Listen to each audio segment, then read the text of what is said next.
Welcome back to another spine-chilling compilation that'll make you question every shadow in your room tonight. I've gathered 5 absolutely terrifying true stories that happened to real people, stories so disturbing, they'll burrow into your mind long after you close your eyes.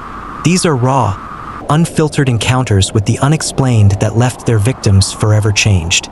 So grab your favorite blanket because you're gonna need something to hide behind.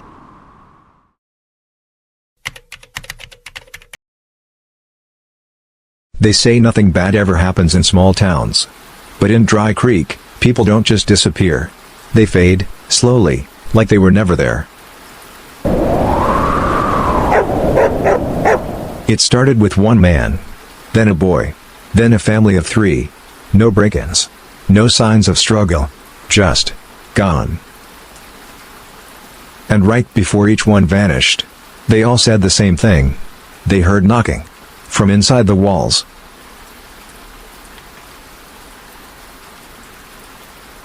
Dry Creek's just a dot on the map.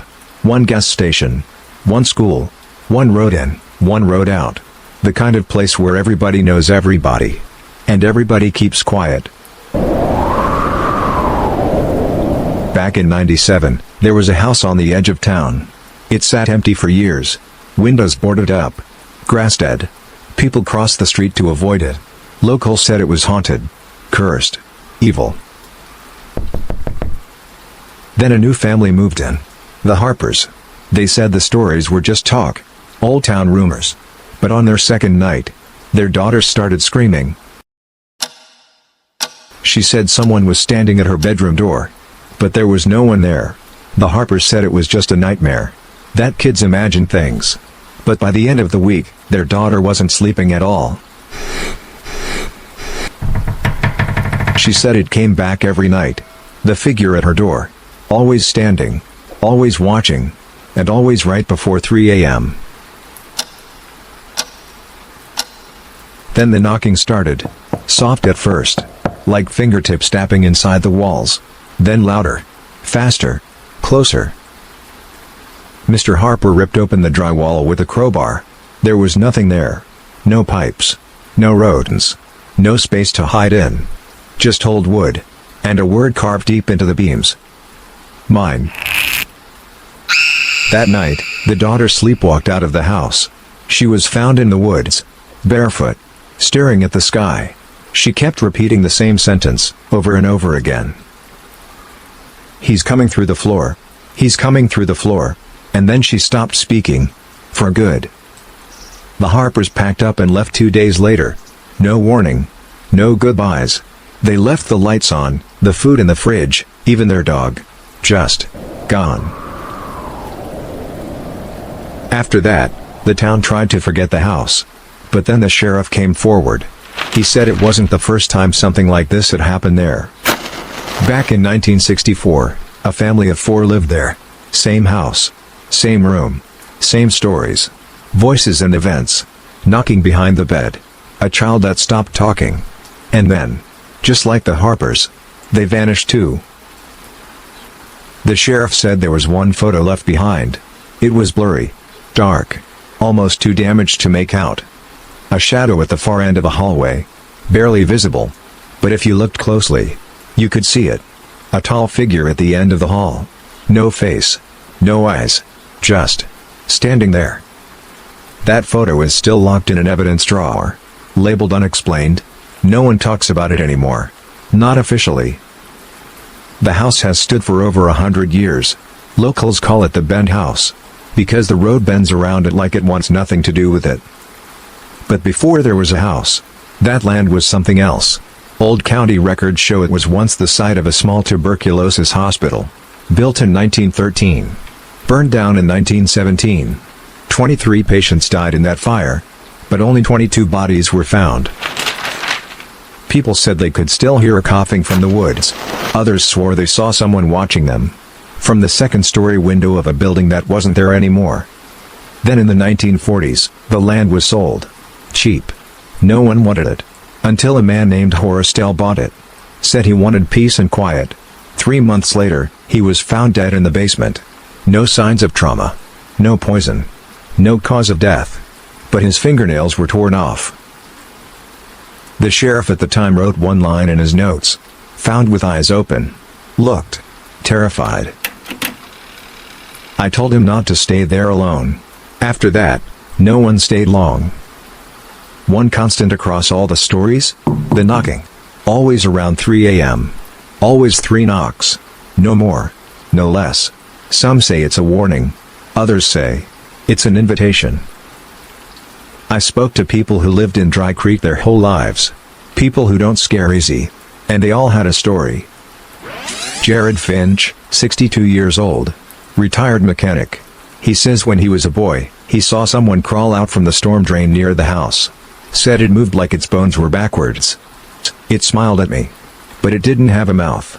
Mary Holden, school bus driver. She stopped picking up kids near that road.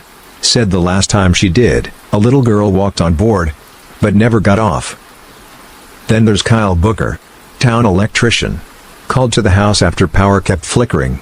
He said the breakers were fine. But something was pulling the electricity. His words, not mine, like it was feeding on it. Even the sheriff's office had incidents they don't put in the reports. One deputy said he saw someone inside the house. On the second floor. He swore it was a woman. When backup arrived, the second floor was gone. Burned out decades ago. Standing in the window. She's smiling. All these stories. Different people. Different years. But they all described the same thing. The figure.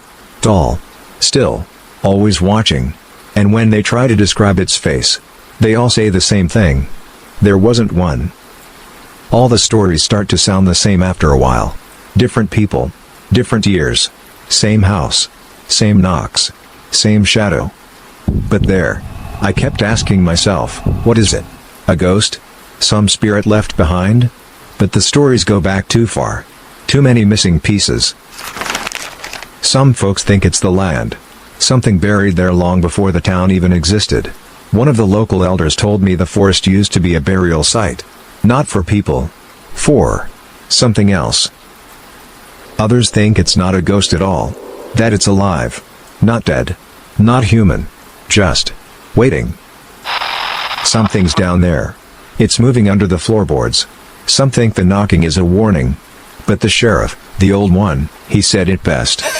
The knocks mean it's already inside. One theory I can shake is that it doesn't want the house. It wants the people who come into it. Feeds off them. Fear. Confusion. Silence. Like it waits for you to notice it. And once you do, it's too late. And it never shows up in the same way twice. Sometimes a shadow. Sometimes a voice. Sometimes a face you trust, until it's too close. Let me in. It doesn't matter what time it is. Or if the door's locked. If you hear the knocking, it's already chosen you. I thought the story was over. A mystery buried in old paper and secondhand whispers. Until last year. A group of kids, local teens, decided to livestream from the Bend house. Midnight. Halloween. They thought it was just a dare. One kid says, "Let's go inside." The stream lasted exactly 16 minutes. Then it cut to black. No sound. No signal. Just static. 3 kids ran out of that house. One didn't. When police arrived, they found the door open. Furniture turned upside down. Walls scratched with symbols. No sign of forced entry. No blood. Just a phone. Still recording. "You came to me." The boy who stayed behind was found 2 days later. Sitting in the middle of the road, barefoot, covered in dust. He wasn't hurt. But he didn't speak. He just stared at whoever looked at him, like they weren't really there. He just kept blinking. Like something was watching from inside his head. Like someone realizing they may have gone too far. I visited Dry Creek myself last fall. Just to see it. The house is still there. No for sale sign. No lights. Just dust. And silence. I didn't go inside. But as I stood out front, something strange happened. My phone, brand new, lost signal. The screen went black. Then flashed. A blurry face behind the window. And for a second, just 1 second, the flashlight turned on by itself. Pointed straight at the second floor window. Pause. There was someone there. Not moving. Not blinking. Just watching. And I swear, it looked like me. 3 families. Dozens of sightings. 1 house. Whatever's hiding in Dry Creek, it doesn't want to be found. And maybe that's the scariest part. Is it a ghost? A creature? Or something we don't even have a name for yet? What would you do if you heard knocking and no one was outside? Would you open the door? Tell me in the comments. Have you ever experienced something you can't explain?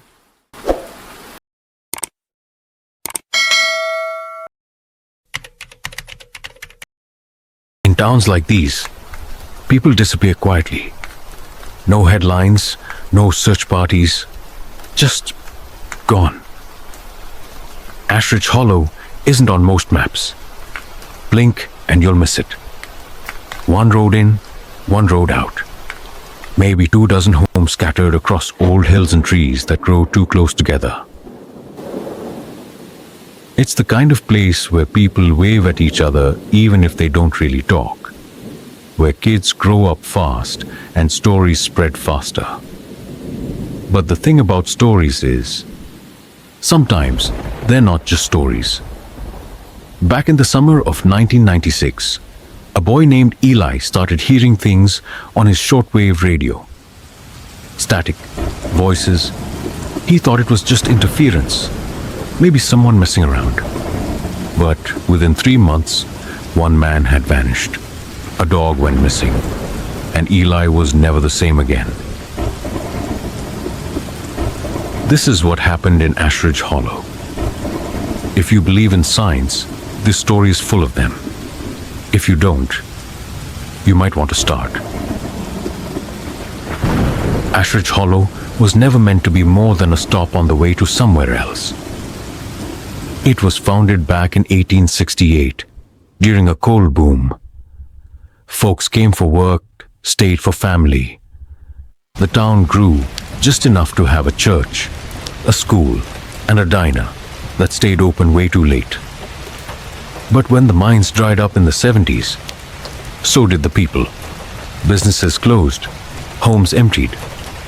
The lights on Main Street went out one by one, and the town just kind of sat there. Still, quiet, forgotten. Surrounded on all sides by thick woods and steep hills, Ashridge Hollow feels cut off from everything. There's only 1 road in, and if you miss the turn, you won't find it again. Even in the 90s, there was no cell service out there. No cameras, no eyes. The people who stayed, they kept to themselves. You don't ask questions in Ashridge. You don't talk too loud. And when someone disappears, you don't go looking. That's just how it's always been. Eli wasn't like the others. 17, smart kid, quiet but curious. He'd spend hours in his room, fiddling with the shortwave radio he built from scraps. Said he liked hearing voices from faraway places. Said it made the world feel bigger. But one night, the voices didn't sound far away. They sounded close. Real close. Old folks around here used to say that the woods could talk. That if you listen long enough, they'd listen back. They'd say, voices carry in those trees. It started on a Tuesday. The rain had just let up. Eli was at his desk, fiddling with the radio again. Static came through, same as always, but then something else. A voice, low, broken, like it was coming through from far away. Not a regular broadcast, not music, just words.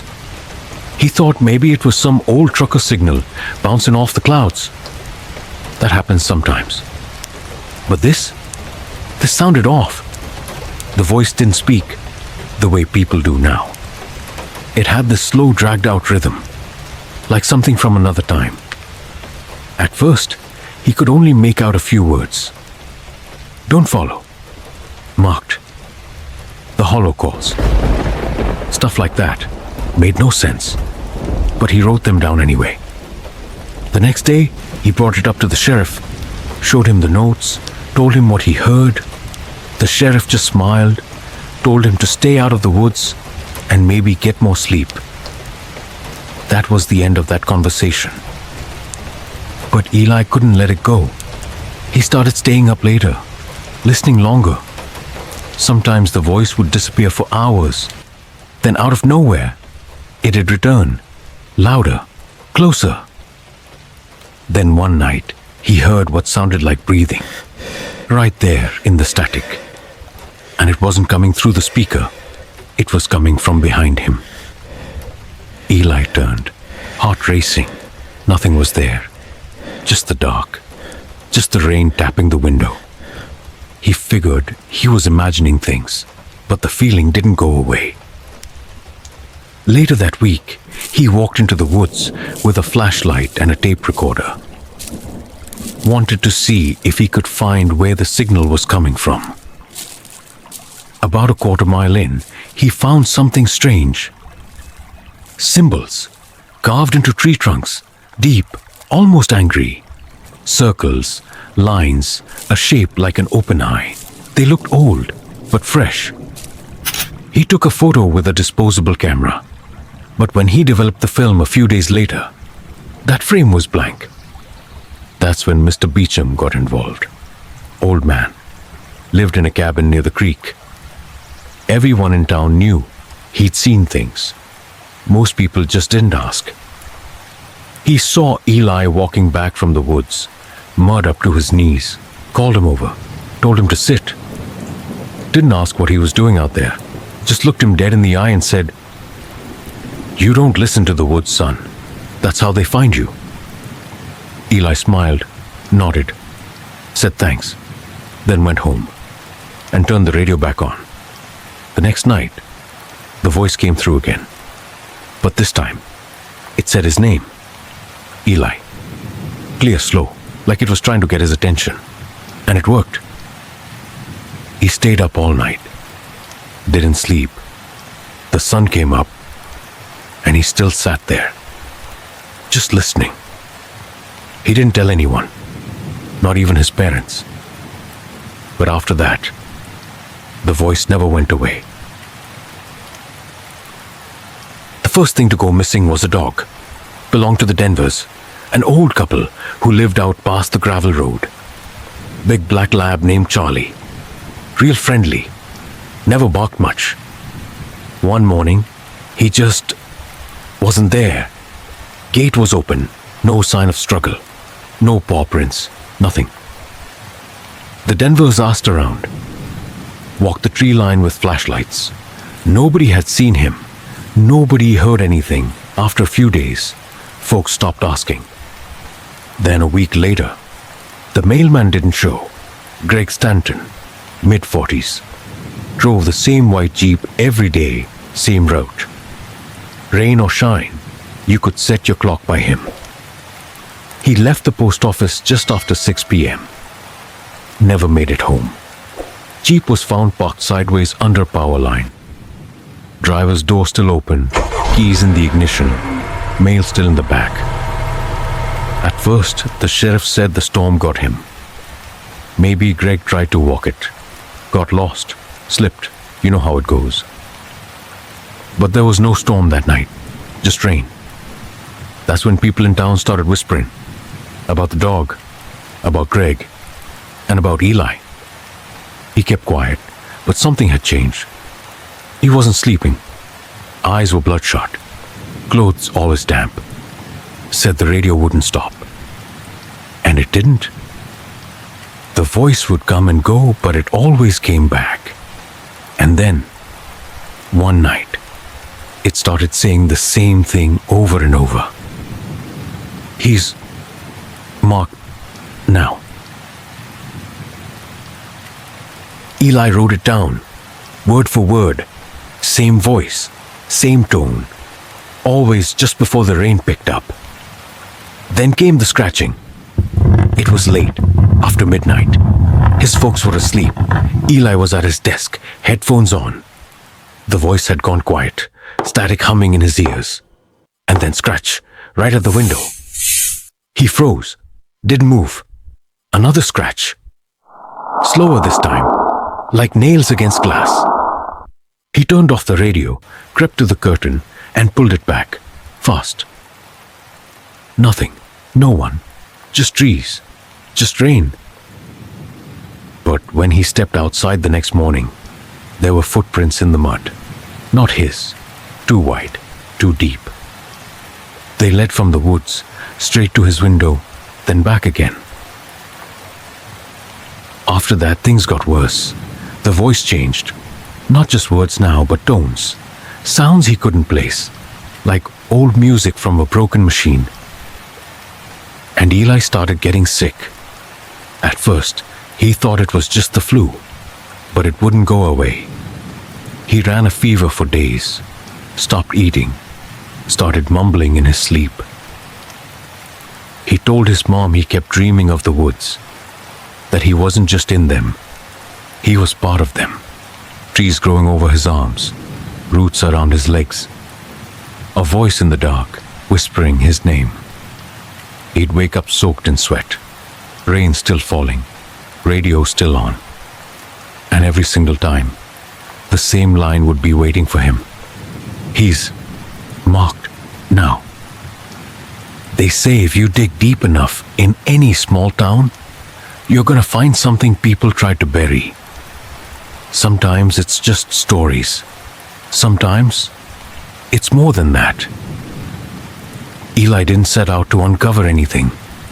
He just wanted to know why the voice kept calling, why it wouldn't stop, why it knew his name. But when you ask too many questions in Ashridge Hollow, people notice. He started at the library, local history section, dusty binders, cracked books. Most of it was the same stories they taught in school. Coal mining town, founded in 1868, boomed for a while, died out in the 70s. But something didn't sit right. There was a gap. The records just started, nothing before 1868. No mention of what the land was before it became Ashridge Hollow. So Eli asked the librarian. Old woman, sharp eyes. She stared at him a second too long, then said, "That part's not in books. Let it be," and walked away. So Eli went to the old courthouse, down into the archives, after hours, picked the lock on the basement door with a paperclip, flashlight in one hand, notebook in the other. It was cold down there, smelled like mold and rust, but he found something. A set of hand-drawn maps, yellowed and torn, dates going back to 1829, before Ashridge, before the coal. The area had a different name back then. Just one word, written in red ink, Barrow's End. There were notes in the margins, scribbled in faded ink, words like settlement lost, no trace, ground turned sour. One entry, dated May 1830, simply said, all gone, no graves to mark. But on one map, something stood out. A line of X's forming a ring, way out in the woods, right where the radio signal had always been strongest. The key called them burial sites, but no names, no dates, just that ring, just the hollow. The next few days, Eli changed.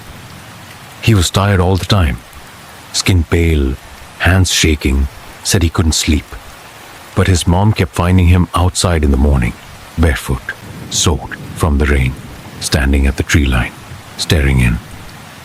One night, she locked all the doors, hid the keys, but still, he was gone by dawn, found in the same spot, mud up to his knees. He didn't remember getting there, didn't remember the dreams either, but he started drawing things in his notebooks, over and over, the same shapes he saw in the woods, the same symbols from the trees, that open eye. And in the corner of every page, a name, the Hollow Ones. Nobody in town ever said that name, not out loud, but it had been whispered by kids at sleepovers, by miners after too many drinks, by old folks with nothing left to lose. The hollow ones, tall, faceless, always watching from between the trees, never speaking, unless they wanted you to follow. Eli asked around. Everyone brushed him off, said it was just old ghost talk, campfire stories, but they wouldn't look him in the eye. One man, a groundskeeper who'd worked the town cemetery for 30 years, pulled him aside, told him quite like, "You stop walking that line, boy. You dig too deep. The dirt's gonna grab back." But Eli didn't stop. The voices were stronger now, clearer. Sometimes they sounded like people he knew. His mother, Mr. Beecham, even himself. They whispered in unison. Same phrase every time. Come back to the ground. That's when Eli realized he hadn't been sleepwalking. He'd been following. The rain had been steady for 3 days straight. Streets turned to mud. Power flickered. Radios crackled in and out like something was pressing on the signal. People stayed inside, doors locked, lights low. But not Eli. On the 4th night, he packed his gear, a flashlight, his recorder, and a pocket knife he barely knew how to use. Said he needed answers. Said the voices wouldn't stop. Said they were getting close. He left after midnight. Didn't tell anyone. Just zipped up his coat, pulled on his boots, and stepped into the woods behind his house. The trail should have taken him 20 minutes, but it felt longer. The woods were wrong that night, quieter than usual, like even the wind didn't want to breathe. And then he heard it. Not static, not voices through the airwaves, but real voices behind him, close, saying his name. Eli, Eli, come see. He spun around, light shaking in his hand. Nothing, just trees and fog. But the air felt thicker, like walking through water. Then he saw it. Dead center of a hollow clearing stood a tree. It was unlike anything he'd ever seen. Black as tar, trunk wider than a truck, burned but not dead. Bark curled like old paper, roots twisted out like fingers. It had no leaves, no branches, just a crown of smoke that curled even in the rain. And underneath it, bones. Piled in a ring around the trunk, some yellowed and cracked with age, others fresh, clean, with scraps of cloth still clinging to them. Eli stepped closer. Recorder on. The red light blinked, steady and sharp, and the voices got louder. Stay. Don't run. You're home.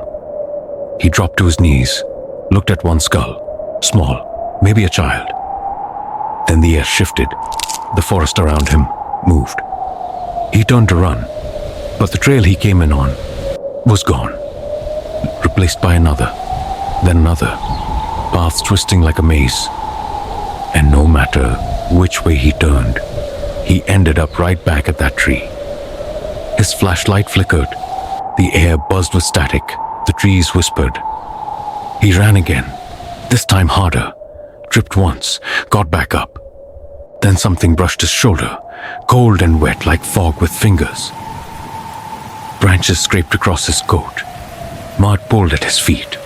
But he kept going, heart pounding, hands bleeding, until finally, he broke through the trees. They found Eli the next morning. He was curled up behind the church, soaked to the bone, covered in mud from head to toe. He wasn't speaking, just sitting there, staring at nothing, shivering. The paramedics said his heart was racing, like he'd run for miles, but he had no injuries, no broken bones, no signs of a fall, and not a single footprint around him. Just him, and that old recorder in his hand. The tapes were mostly static, blank, as if something had wiped them clean. All but one. We let them in. That's all it said. A voice that didn't belong to Eli. Male. And when the sheriff heard it, he didn't ask a single question. Didn't ask about the woods. Didn't ask about the tree. Didn't even ask how Eli ended up back in town. All he said was this: Ashridge ain't for him. You need to take your boy and go. Eli's parents packed within hours. Didn't even wait for the next morning. Just threw clothes in trash bags, loaded the truck, and left. But not everyone made it out in time. Mr. Beecham, the old man who'd warned Eli not to listen, was found dead 3 days later. Natural causes, they said, but he'd left a note. It was short, written in shaky, fading ink. It was our fault. We opened it in 1912. The hollow ones never left. Nobody knew what he meant. Or maybe they did, and just didn't want to say. No funeral was held. No obituary in the paper. Just a locked house and another silence added to the pile. See, the deeper you dig into Ashridge Hollow, the more it starts to feel like a stage. The old buildings, the boarded windows, the worn streets with no names, all just a cover, a skin stretched over something else, something older, something waiting. And Eli, he might have left the town behind, but what he brought back with him. We see you. Well, that doesn't go away so easy.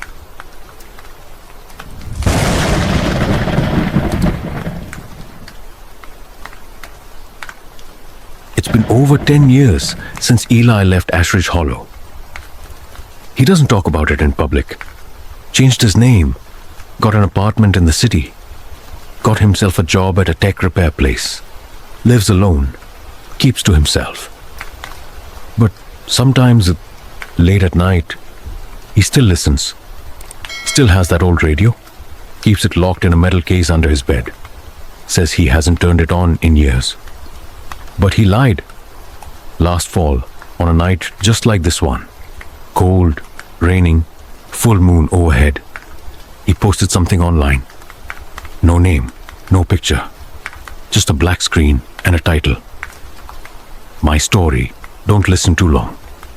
The video was simple, a voice, his voice, telling this exact story from the beginning. He went over everything. The transmissions, the tree, the voices, the whisper. Everything. Except the ending. And then, just as the video seems like it's done, just as the rain in the background starts to fade, a voice cuts in. Not his. We found you again. Eli. The rain stops. Just silence for 10 seconds, like the whole world was holding its breath. Then there's a sound. 3 knocks, right after the voice, right before the screen cuts to black. No one knows where the upload came from. The IP was scrambled, traced to a library that had been closed for months. People have tried reaching out. No replies, no updates. All we have is that file. Just a story, or maybe a warning. You're listening to it now. Maybe you've got earbuds in. Maybe you're in bed. Maybe it's raining where you are too. But one thing's for sure. Somewhere, out in the dark, someone's still listening. Stay awake. There's something about small towns like Ashridge Hollow, places no one thinks about anymore. No tourists, no traffic, just trees and quiet. And sometimes, not even that. You start to wonder if the town ever really wanted people there at all, or if it just tolerated them until it didn't. You hear stories like Eli's, and you think maybe it's just folklore, just another campfire tale. But then it sticks with you, lingers. Like a song you don't remember learning, but somehow you already know the words. The woods don't forget. And the rain, it doesn't wash things away like they say. It just hides what's already there. Eli moved far away, started over, stopped telling his story. But every now and then, when the weather turns, he says he hears things again. The static, the voices, the knock. And always that same soft whisper, barely above the wind. Very faint whisper, "Come home." Some say Ashridge Hollow was just another coal town that died off. That the mines ran dry, the people moved on, and the rest faded into dust.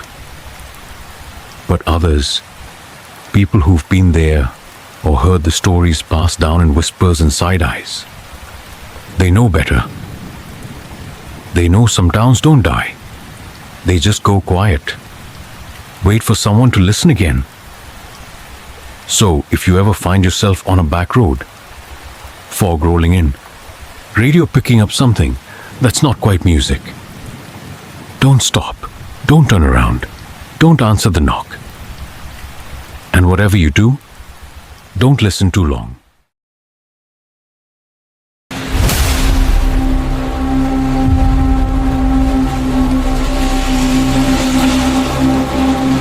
He heard the front door slam, loud, sharp, like someone had just come home in a hurry. But here's the thing. His roommate was supposed to be out of town. Out of state, actually. Gone for 3 days. So he froze. Just stood there in the kitchen, holding a mug of coffee that suddenly didn't feel warm anymore. It was around 10:41 p.m., a Thursday night. No wind, no visitors. Just the sound of that door slamming shut behind someone. Or something that wasn't supposed to be there. He waited. Nothing. No keys dropping. No footsteps. No bags hitting the floor. That silence? It was louder than any noise. Soft ambient hum creeps in.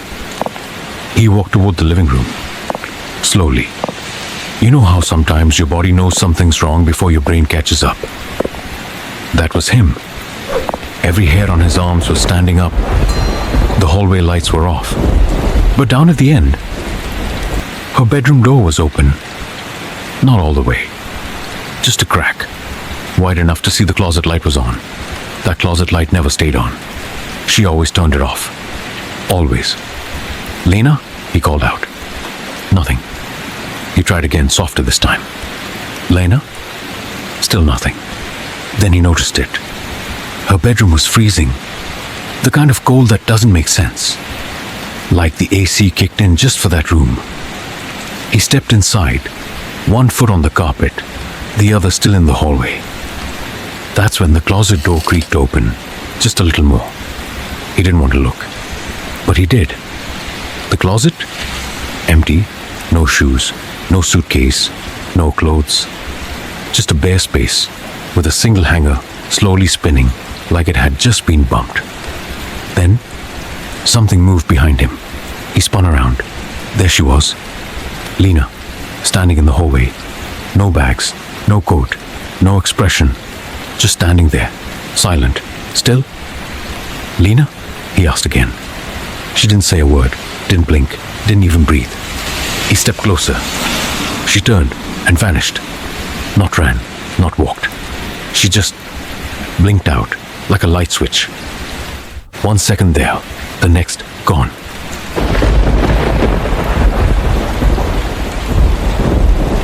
He barely slept that night. Locked every door, checked every corner, and in the morning he called her. No answer. He tried again, then again. Finally, he called the police.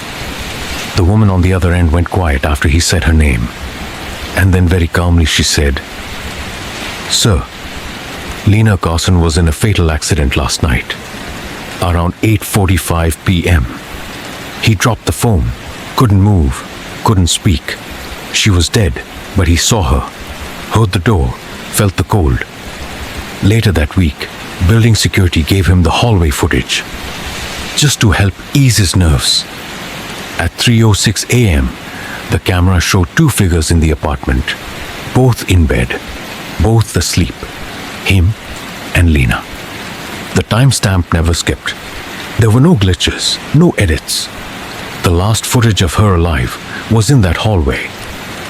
3 hours after she died. Pause, long beat, rain fades in slightly louder. So what do you think? Can someone come back? Right after death? Even if it's just to say goodbye? Or was she never alone to begin with? Let us know in the comments.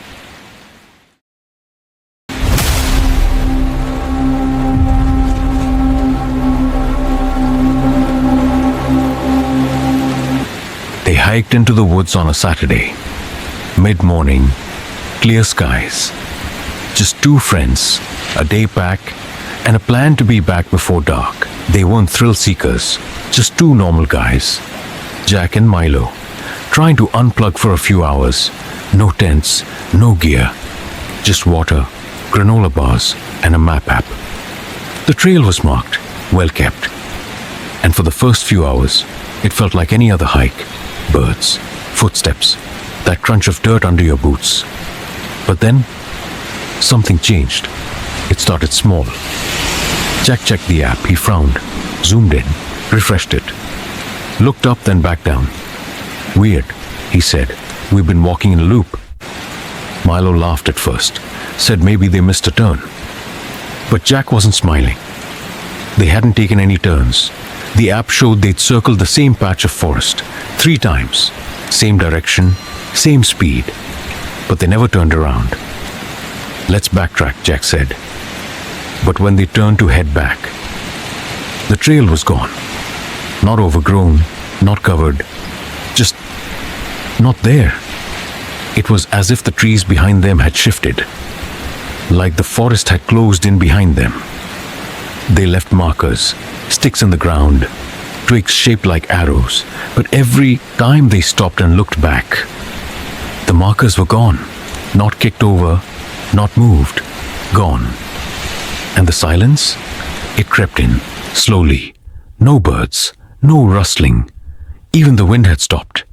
They checked their phones, no bars, no GPS, the map app wouldn't even open. Let's just walk toward the sun, Milo said. East leads out, always east.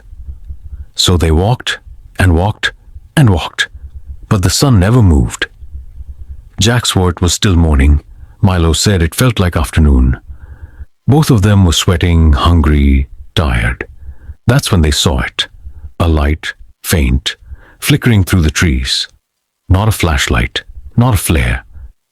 Just a soft white glow, hovering low, like someone holding a lantern in the distance. Stay here, Milo said. I'll check it out. Jack didn't even have time to argue. Milo had already taken off into the trees. 10 seconds passed, then 20, then a minute. Jack called out. Nothing. He followed the path Milo took, but all he found was more trees. And silence, no light, no footsteps, no sign of his friend. He screamed until his throat gave out. Then he sat down by a tree and waited. He must have blacked out, because the next thing he remembers, he was waking up in a hospital bed. Cold 4 in his arm. Dirt still under his nails. A ranger found him curled up by the edge of a service road, covered in scratches, shoes missing. And he was alone. It had been 3 days. But Jack swore it had only been 3 hours. I didn't sleep, he said. I didn't eat. I just waited. They never found Milo. Not a footprint, not a backpack, not a piece of clothing. The only thing they recovered was his phone. Water damaged, cracked, but one photo remained. Time-stamped 3:06 p.m. on the day he vanished. It was a blurry shot, taken from behind.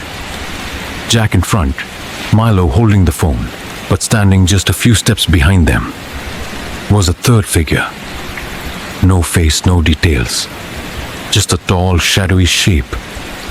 And it was looking straight at the camera. They say forests are alive.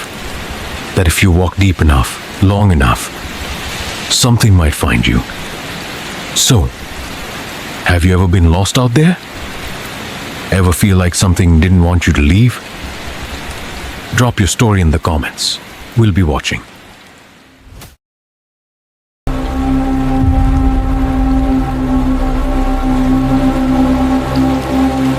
The mirror in the bathroom was old.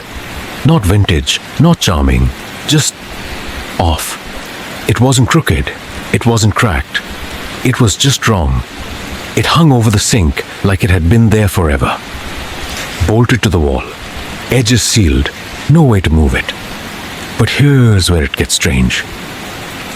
Sam moved into apartment 404 in the winter. It was quiet. 3rd floor. Rent was cheap. But on the second night, he noticed it. The mirror. The glass was always cold. Even when the bathroom was warm and full of steam, the mirror never fogged up. Not even once.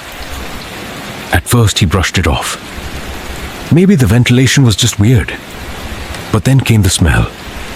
Like old meat, moldy bread, faint but always there. Just behind the mirror. And the sounds. Not voices, not footsteps. Just shuffling. Like fabric moving. Like someone brushing past a wall on the other side. Sam thought maybe it was just the plumbing. Maybe another unit's pipes were running behind the wall. But every time he pressed his ear to the mirror, the noise would stop. Every single time. One night, he stayed up. Waited in the bathroom with the light off. Just to listen. And around 3:08 a.m. it happened again. A long, low scraping sound. Like something heavy being dragged, right behind the mirror. That's when he decided to take it off. It took him hours. He had to cut through the sealant, remove rusted bolts. Behind it was not a wall. It was a hole, a perfect rectangle. Dark, cold air flowing out of it. No pipes, no wires, just empty space. Sam stuck his head in. A room, an entire hidden apartment, cramped, no light, no furniture, just a mattress on the floor. Empty food wrappers, a plastic water jug. It looked like someone had been living there. There was a blanket balled up in the corner. Hairbrush, toothpaste, a half-eaten granola bar, but no one inside. And then he saw the photos, taped to the wall. Right across from the mattress were Polaroids, dozens, all of him, sleeping, cooking, sitting at his desk, all taken through the mirror. He dropped one, picked it back up. It was dated, 2 months ago, long before he ever noticed the sounds. Someone had been there, living in the walls, watching. He called the cops. They searched the hidden space, found more, hair samples, clothes, a phone that wasn't his, but no person. The squatter was gone. But the worst part? The last Polaroid. It wasn't on the wall. It was under his pillow, and it had been taken that same night. Of him. Eyes closed. Face turned toward the mirror, mouth slightly open like he was mid-breath. The photo was taken from inside the bathroom. Not the crawl space, not the hidden room. Someone had been in the apartment, watching him, inches away. So, would you ever check behind your mirrors after this? Maybe you should. Not all walls are solid, and not every home is empty. Just because you lock the door